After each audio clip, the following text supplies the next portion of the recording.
Welcome to the official Tennis.com podcast featuring professional coach and community leader, Kamal Murray. Welcome to the Tennis.com podcast. We are here with Eric Diaz. You remember the name. Eric is son of Manny Diaz, coach of Alex Michelsen, learner Tan, and right now has his own thing called Tier 1 Performance out in the Irvine area. Welcome to the show, Eric. How's it going? Thanks for having me. It's great to be on. So I interviewed your dad probably about 2 months ago. And that was, we were poking fun about him redshirting Ethan Quinn, not choosing not to play Ethan Quinn. And later, he wins NCAAs the next year. It was kind of like, what were you thinking, right? One of those tough ones. Oh yeah, it was kind of like, did you think he wasn't ready? Did he think he wasn't ready? Like, he probably could have won NCAAs twice, that kind of thing. But you obviously came from good tennis pedigree. So I guess the first obvious question was, what was it like growing up with your dad being Manny? Because it's hard not to take work home, right? Let's just put it that way. When you're a tennis coach and a child of a tennis dad. Yeah. I don't know. I think anybody that's been in tennis for a long time knows it's kind of a lifestyle a little bit. There's definitely being the tennis coach and kind of, working toward things, but it's also, I don't know, the sport takes so much of you that sometimes, it just feels like, it's second nature. It's kind of a part of it. Growing up in Athens, growing up around Dan McGill Complex was always a treat. That was back when NCAAs were kind of always hosted in Athens. So I got to watch, all the college greats. I grew up watching the Bryan brothers get to, sadly then they were kind of pegging some of our guys in doubles matches. But, it was really cool being able to sit courtside, watch those guys, and then, be able to watch them on TV a little bit later. Really cool experience growing up. Now, from a junior career, did your dad coach you your whole career, or did he hire private coaches to sort of teach you technique? Because I know, coaching at a program like UGA, it is very demanding, and sometimes the children of the tennis coach lose out to the actual players and the people who are paying. So did he coach you? How was that? He coached me. I think he tried to coach me. But at the same time, he also didn't want to put too much pressure on me to really play tennis and go in. So he kind of let it be my own thing. I actually went to Athens Country Club, great little spot on the outside of Athens. Alan Miller was the main coach there. So he helped me out a lot. He was on my dad's first, assistant coaching team where they won a national title. I think he paired with Ola, who now obviously has been with USTA for a while. I think they played doubles, and I think they won a doubles title as well. So I think Alan was a part of the first team championship, and then he was also, he won a doubles title there too. I think he might have won two. So I spent a lot of time around him, which was really cool. It was a guy who was a part of the Georgia tennis family. Athens is really tight knit like that, and so it's special to be a part of that family, both, I guess, through blood and through, the alumni. It's cool. Now let me ask you, did you ever consider going anywhere else, right? Obviously, successful junior career, one of the top players in the nation, tons of options. It could be like, there's always sort of his dad's going to give him a scholarship, right? You saw with Ben Shelton, Brian Shelton, obviously he's going to look out for his kid. Did you ever aspire to go to another top program, or UCLA or Texas or Florida? I think growing up, because I got to see all those teams play. I remember in 1999, I looked up this guy he played number one for UCLA. I don't know. This guy showed up. I'm a little kid, and he had half of his head was blue and the other half was gold. And, UCLA was firing it up. They were really good at the time. I remember that was my dad's first national title in 99. Ever since then, I really, I looked up to the guys. Every now and then I got to sneak onto a little travel trip, and, I got to kind of see what it was like. But for me, it was always Georgia. I thought Athens was a special place, getting to see the crowds that they get there, and being able to kind of just see the atmosphere of everybody caring about each other.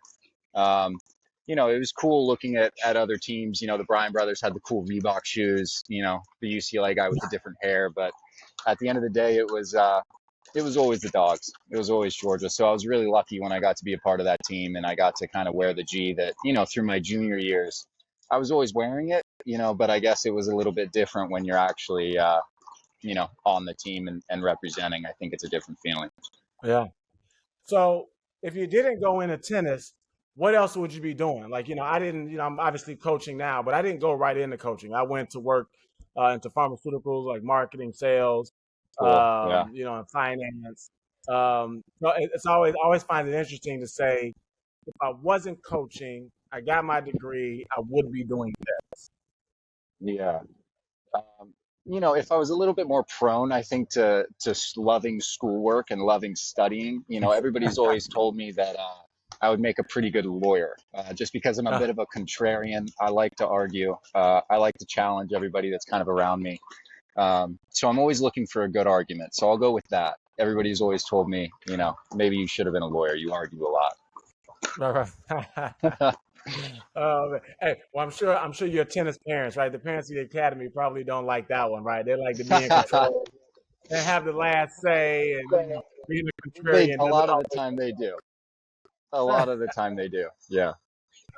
Um, so you're sort of like stepping out, right, out of the shadow, and you're now on the West Coast, out there in the Irvine sort of area, with Tier One performance, and quite honestly, making your own name. I know you've had the opportunity to coach Alex Michelsen, as well as Lerner, Tan, who are both like doing real well, both like main draw this year, U.S. Open. Tell me about uh, the process of moving way west Yeah. and Um, starting your own thing. Well, you know, it kind of started with, you know, I took that leap and I moved away from home for, you know, the first time because obviously being born and raised and going to school at UGA. I took my first chance and I went to Boise State and I worked under Greg Patton for a year, who I'd heard great things about. And, you know, all were true. He's a great guy. I thought it was a fantastic experience. So I did that for a year. And then over the summer, the UGA swim coach's son that I kind of grew up with, he was in Newport, and so I kind of came to visit. And then, you know, all of a sudden the opportunity to be coaching out here, you know, came about. And, you know, I did my due diligence a little bit. You know, I looked at the old tennis recruiting pages and, you know, I'm looking at all the talent over the last like 20 years.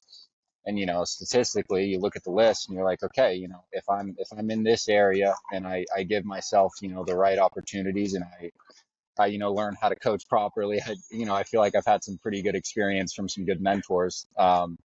You know, then I kind of thought, you know, okay, maybe I can kind of control my own destiny out here a little bit. And, you know, over time, it's taken a lot, but, you know, over time, I feel like I did give myself some pretty decent opportunities. So when you first laid eyes on Mickelson, how old Yeah, was he? he was 12. He was Oh, 12. He was coming out to some point plays. It was the first place I kind of rented courts. It was this old, rundown, beat up club, but beautiful. There were some trees there. You know, nobody wanted it. The courts were kind of run down, and everyone's like, "Oh no, that you know, nothing there." And I was like, "I'll take it." right. So you know, it gave me space. It gave me courts. It gave me the ability to kind of try and market. I made things cheap so I could get a lot of kids out there and try and get a competitive environment going. And luckily, you know, had a good bit of talent out there where, you know, the kids kind of attracted the kids. And I was this young coach, 23, 24. And, you know, over time, you know, people started to kind of gain trust and realize, you know, this guy isn't that bad.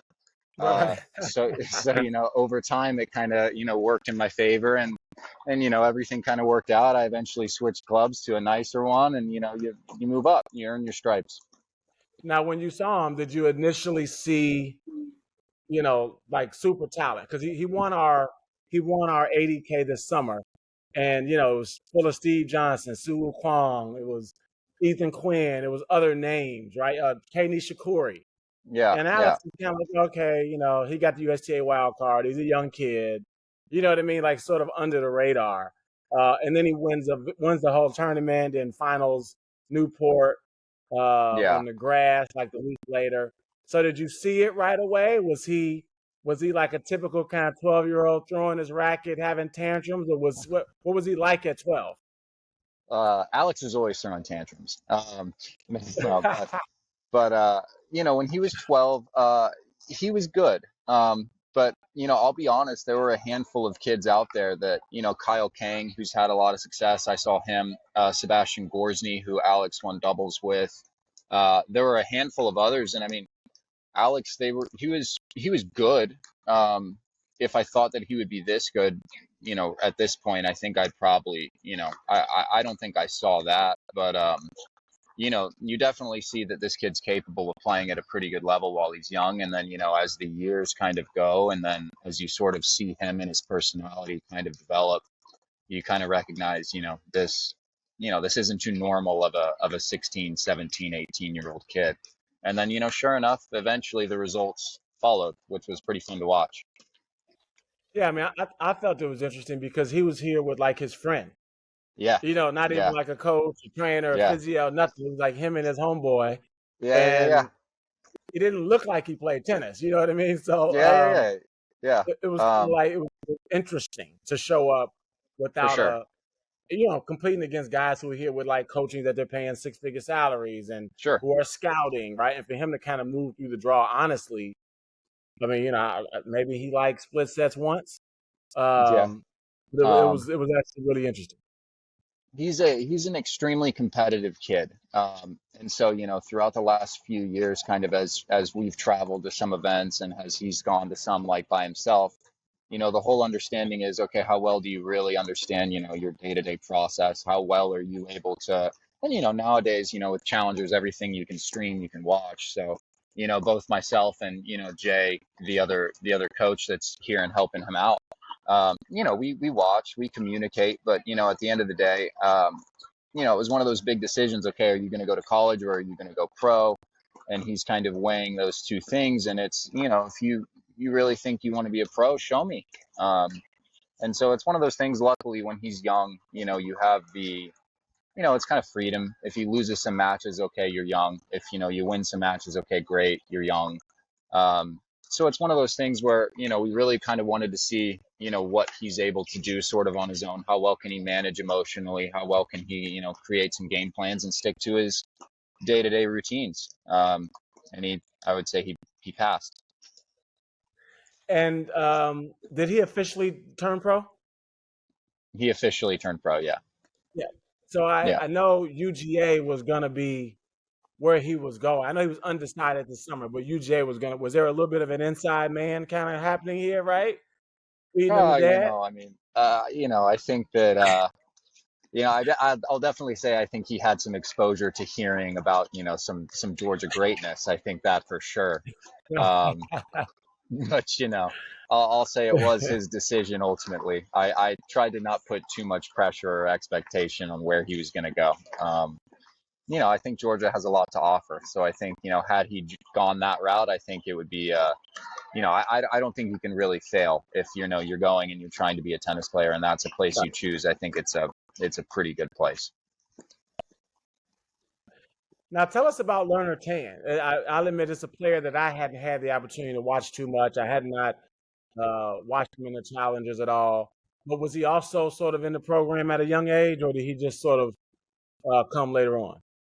My partner actually, kind of helped him when he was young because Jay Levitt used to be incorporated at Carson, which was kind of where Lerner kind of had his, beginnings. He was a little bit more, I guess I'll say, his talent was Federation spotted, I guess you could say, as to where Yeah. Alex was kind of, the guy on the outside, a little figuring his own way. Lerner was kind of the guy that everybody kind of thought was, the guy. Right. And so, it's been fun kind of watching him, see his transition, from juniors to now, kind of becoming, the top of juniors, winning Kalamazoo the last 2 years and, his transition. It's been fun to see. So, I've seen a lot of him out of the last, 2.5 to 3 years. So it's definitely been a different transition. I feel like, it's a little bit fire and ice there. Alex is the fiery one screaming a good bit and Lerner is the silent killer. So it's they're definitely different, which I think, is pretty refreshing and it's kind of cool to see them both have success in their own accord. Yeah. Yeah. So tell us about tier one then. So how many courts? Obviously, you grew up. I mean, like, I started in the park years Yeah. ago, right? In Chicago parks, right? And now I got 27 courts. But tell us about tier one performance now. Where are you? How many courts do you now have? How many kids are you serving? Yeah. We're in Newport Beach right now, which is great. Weather's nice. We have right now we're running our program out of only 5 courts. It's not that big. We take a lot of pride in just kind of being individually, development based. I feel like if you're in our program, you're going to have, a good bit of time from the coaches. You're probably going to have a chance to hit with some of the top guys. We try to be really selective with who we kind of have. Just because in Southern California, it's really difficult to, get your hands on a ton of courts.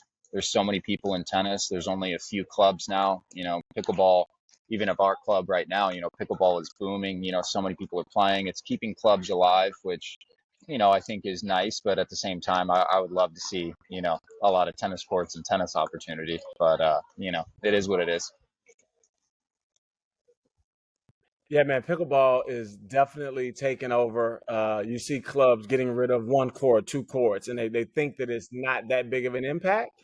But I mean, two courts really makes a difference in terms of being able to spread kids out, get them more time, get Absolutely. more balls Yeah. from the community time. But it's, I think in tennis, if we want to fight them off, we've got to market better and we've got to grow, right? Yeah. They're in this growth sort of stage and we're sort Yeah. of stagnant, so it's not like Yeah. we're not leaving the club with a lot of choices other Right. than to diversify. You know what I Right. mean? Yeah. Yeah. Yeah. Uh, For sure. so, so let me ask you this. So you've obviously had two kids that are going on. What do you tell that next parent whose kid's 14, right, may get to see learner Alex come to the academy, and number one, they want to homeschool, right, or ask Yeah. you whether or not they should homeschool, or B, whether or not they should choose to go to college or, turn pro. How are you advising parents? Because I get the question all the time: should we homeschool, right? Should we do whatever? And I always, the answer is always it depends. Yeah. But what would be your answer in terms of homeschooling to train? Well, look, I definitely think that if your primary goal is to be a tennis player, and I think, if you're an athlete and that's kind of what you want to do, I think there's a lot of benefit in homeschooling. Just because, it enables you to travel. If I get to the ITF level, I need to be able to travel. Those tournaments start on Monday and they go through Friday. Um, so, if I'm in a regular school, if I'm a high school kid, that's a pretty difficult life for me to be able to justify or to be able to get my excused absences and stuff like that. We're definitely big. If you show me a 14 and under kid, and I feel like I had pretty good experience in this just because I saw a lot of kids from the age of 12 to 14. I got to see an entire kind of generation out of SoCal, and a lot of them were pretty good. The one thing I think, when you're 12, 13, 14 years old, I think the primary thing kind of for level, obviously it matters how you're doing it, but I think the primary thing is the repetition.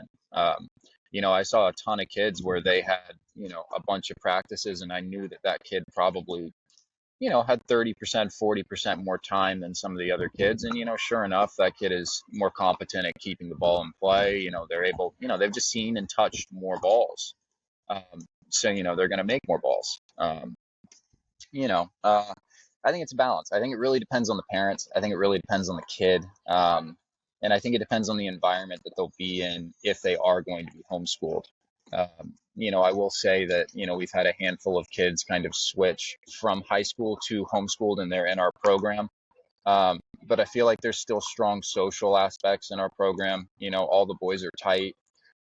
They compete a lot. I feel like they get their social, they go to lunch. And just kind of our standards are really high. I think this past year we had 5 kids that graduated that all went to Ivies. Um, so it's totally possible whether you're homeschooled or whether you're in school. I think to kind of pursue academic excellence. I think just because you're doing one thing and not the other, I don't think that necessarily takes that away from you. I think tennis can open a ton of doors. And I think we've kind of seen that in the last few years. I've seen a lot more tennis kids choosing Ivy ever since 2020. I feel like the Yeah. Ivies have been pretty hot, especially for some blue chip players, which I think, if you look prior to 2020, I think the percentages took a pretty drastic jump, which is interesting to see. Yeah, it's funny. In some markets you see people playing for the scholarship, and in some other Yeah. markets you see them playing for entrance, right, into the Hmm. Princeton, the Harvards. And one of the myths, like I think if you think about basketball or football, right, the better basketball, football players are obviously choosing the SEC, right, Pac-12, whatever that is. But in Right. tennis, I think that your academics and your tennis have to be like at the top scale to go. Just because you're not like a bad tennis player if you go to Harvard. You know what I mean? Right. Like the kid that goes to Harvard or makes the team probably could have gone to TCU, right? Yeah. Or Yeah. Yeah. Florida or whatever. You know what I mean? And so Sure. it is interesting to see the number of people who say, yes, I've spent 30 grand on tennis for the past 8 years, and I'm still willing to pay for college, right? Right. Because I got into Princeton, Harvard, Yale, etc. But I think it's a big myth where, the United States is so basketball focused. We see Harvard basketball as like, okay, that's everyone that didn't get chosen by the Illinois, the Wisconsin, Michigans. Yeah. And it's not the same. You know what I mean? Yeah. It's different for sure. Um, so when you think about like the Ivies, right, and you see a lot of kids go to East Coast, um, and you think about, COVID obviously changed something with the homeschool, sort of Yeah. It did situation. for sure. Yeah. People who never considered that it was possible were like, okay, well, we've been living at home for a year and a half and doing online studies. It's not that bad. Right. They were more focused with their time. Did you see more people from families who you thought would not have done it try it post COVID? Yeah, definitely. I think the really popular thing that a lot of people are doing now is kind of a hybrid schedule, which I actually really like a lot. At least in California, I don't know if the schooling system is different everywhere else. I know it was different where I was from. Um, but a lot of these kids, they'll go to school from 8 to 11:30 or 8 to 12, and they have their 3 hours where I don't know how they stagger their classes and stuff like that, but I know that pretty much every kid at every school in SoCal is at least able to do this if they so choose. um, and so they're able to get released around 12 or something, and they're able to be at afternoon practice and get a full block in. For me, that still enables you to get the hours you need on court and to be able to maintain some of that social. And if you become really really good, I guess, okay, by junior year maybe you could consider, okay, maybe I should take this a little bit more seriously. Maybe I should go full-time homeschool. Or a lot of these kids are in a place where it's, I'm comfortable with my tennis. I like where it's at. I feel like it'll give me opportunity in college. My grades are great, and maybe that person's a little more academically inclined, and they want to have a career, and they feel like tennis is that great stepping stone. Which I think is a really cool thing about our sport, is it just opens a tremendous amount of doors. I feel like if you figure out how to develop and be a good tennis player and how to compete well in tennis, you can apply that to almost everything in Yeah. life. Yeah. So you talk about opening doors, right? When Alex or Lerner were sort of deciding whether to walk through door number one, which is college, or door number two, which is obviously turning pro, Right. how did you advise them? You know what I mean? If I say, hey, you know what? Take a couple wild cards. If you win a round or two, maybe you go to college. If you win a tournament, maybe you stay out there. Uh, if an agency locks you into a deal, right? Yeah. Then they normally know what good looks like, and they normally have like the ear of the Nike, the Adidas, right? Yeah. Then you turn pro. What was your advice in terms of if and when, right? Yeah. For those two Um, guys. well, they were both in different places. I'm going to start with Lerner because he's younger and he actually, did a semester in college. Lerner finished high school, I think, when he was 16 and a half. And so obviously your eligibility clock starts, 6 months after you finish your high school. So for him, it was, he was so young, he didn't really have much pro experience at that time. He did great things in juniors. He won Kalamazoo, he got his wild card. Um, into the men's that year. And then, he played a little bit of pro kind of. And then, that January he went in and did a semester at USC, which I think was a good experience for him socially. He had some eligibility problems, which, only let him play about 5-6 matches toward the end of the year, which was kind of disappointing. And then, he won Kalamazoo again. And so, that was the second trip there. And then, by then he had a little bit more exposure with, agencies and brands and kind of, the stuff that you'd like to see that'll actually give you the financial security to kind of, chase your dream and pass up, the education, I guess, for the time being. So, I felt like that was really the security was a big thing for him. Prior to winning Kalamazoo for the second time, he still had junior Grand Slams to play. He wasn't playing men's events. So for him being that age, it was, well, I'm not in a massive rush, so why not get a semester in?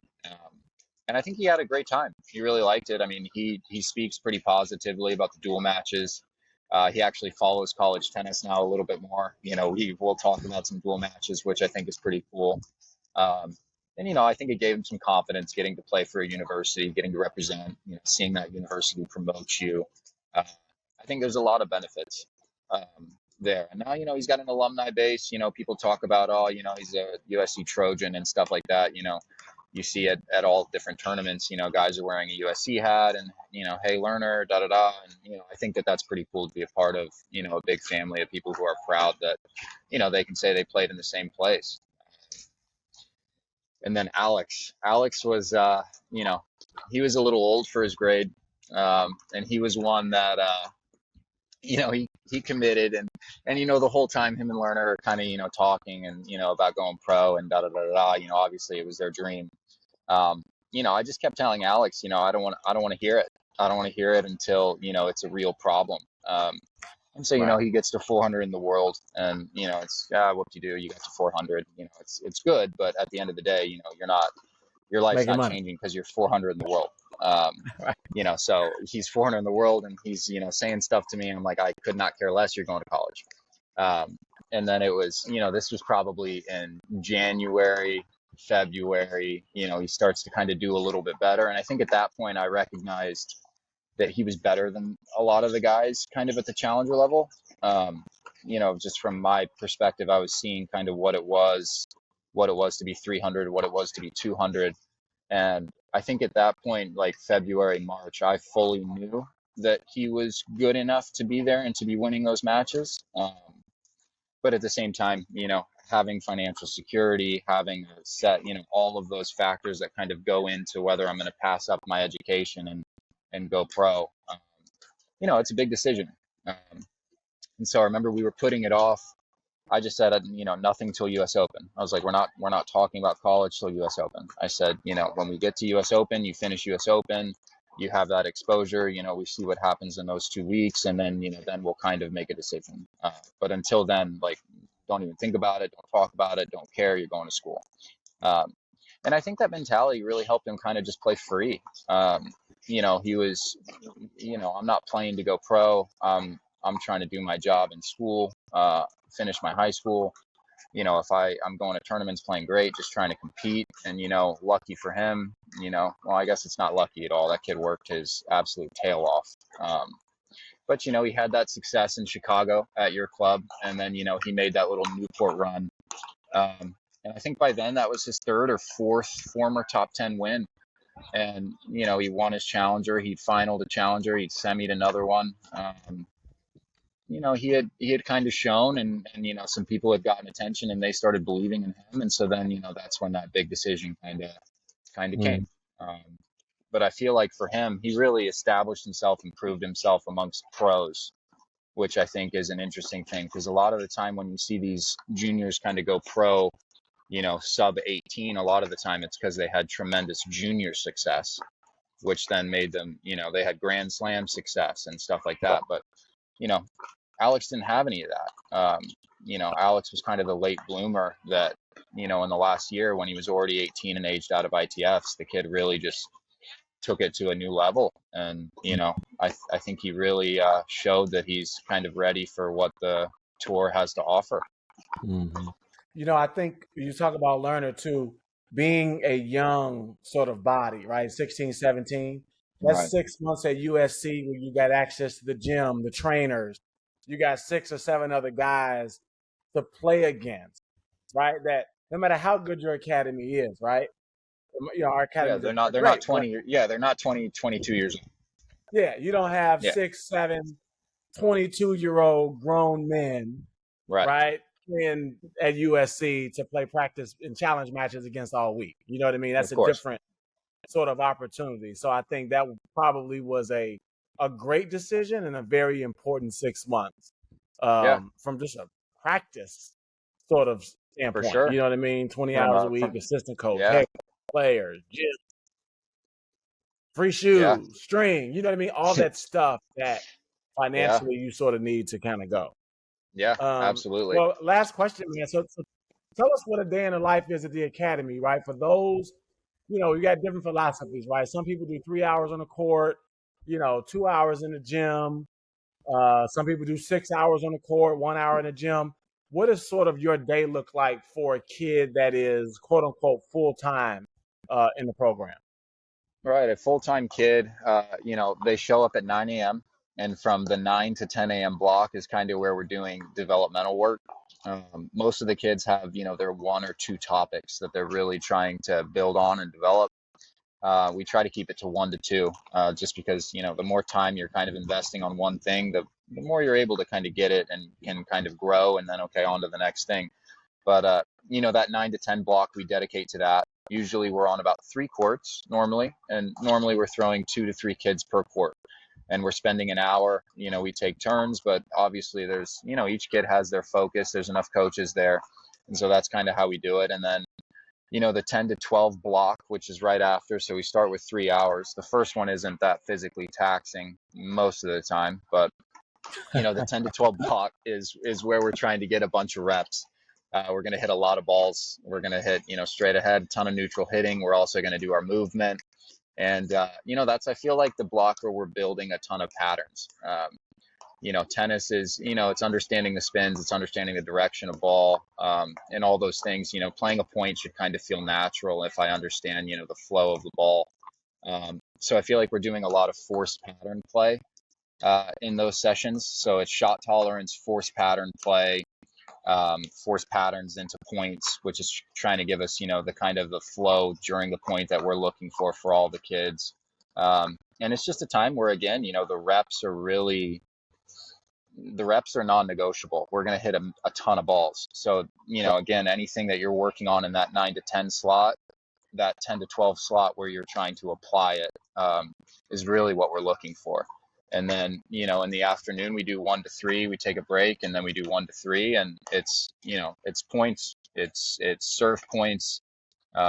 It might be a little more specific depending on who you are, but again, we like to keep the program to where we're at, 5 to 6 courts, just because it keeps a great coaching ratio between players. We're able to be kind of selective with the players we let in. And it really helps because, the environment eventually starts to kind of do some of the work for you. When the boys are all motivated to really compete against each other, they're talking trash a little bit, they've got something on the line in those games. They actually, it's funny, I watch them play in tournaments sometimes, and then, you watch a sudden death point where, everything's on the line, everybody stops and is watching that sudden death point. They're more nervous and they're more tight to lose that point in practice a lot of the time than they are in an actual match, which I think is pretty cool. And it shows, the environment's good. It's conducive to learning. It creates pressure, ultimately, which is we're trying to function under pressure, which I think is what tennis is all about. Yeah. 100%. I always say, tennis is not a recital, right? It's not a ballet No. recital. It is a competition, right? And I Yeah. think, when you look at some of these players with pretty strokes, pretty game, nice country club bought technique, Sure. Yeah. uh, but don't know how to compete and can't perform in front of crowds. That's all I always say. This is not a recital. This is like a Yeah. competition, right? You Yeah. got to figure it 100%. out. You got to adjust. Yeah. And I think in the States, we've got to focus on that more. On, Absolutely. Yeah. like getting all these people with this great stroke that they spend tons of money on to actually manufacture an environment with some pressure and some consequence. Yeah. So those people can become great ballet dancers and become great performers. Yeah. You know what I mean? Yeah. They can Yeah. compete. There's performing and there's playing tennis. You know, you got to be able to perform. Yes, period. Yeah. You know, and as Yeah. a coach who travels, it's like I want the person that can perform. You know what I Yeah. mean? Like, Yeah. you know, whatever. So that's just my soapbox. But man, let me Yeah. tell Yeah. you, I hear you. you know, your name keeps coming up. I had to get you on the show. I appreciate your time. Obviously, respect what you're doing. I respect that you went all the way to the West Coast, away from the nest, right, to sort Yeah. of create your own thing. That's really admirable because you could have just hid and been a UGA assistant your whole life, right, until your dad was ready to give it up. Yeah. Would have been the easy And way. Yeah. right. Yeah. And then congrats on producing. You know, Alex and Lerner. I mean, that's hard. It's hard to do. Hard to get one, and like a miracle to get two. So, Yeah. want to congratulate you and wish you a lot of success. Thank you for coming on the show. Yeah, well, thanks a lot for having me. You know, it helps having a great team out here. But you know, I appreciate you having me on, allowing me to talk. You know, you're the man. Appreciate it. This has been a Tennis.com podcast with Coach Alex Michelsen, Lerner Tan, son of Manny Diaz. This is Coach Eric Diaz at Tier 1 Performance out in California. Thanks for listening. Cheers. Thanks, man.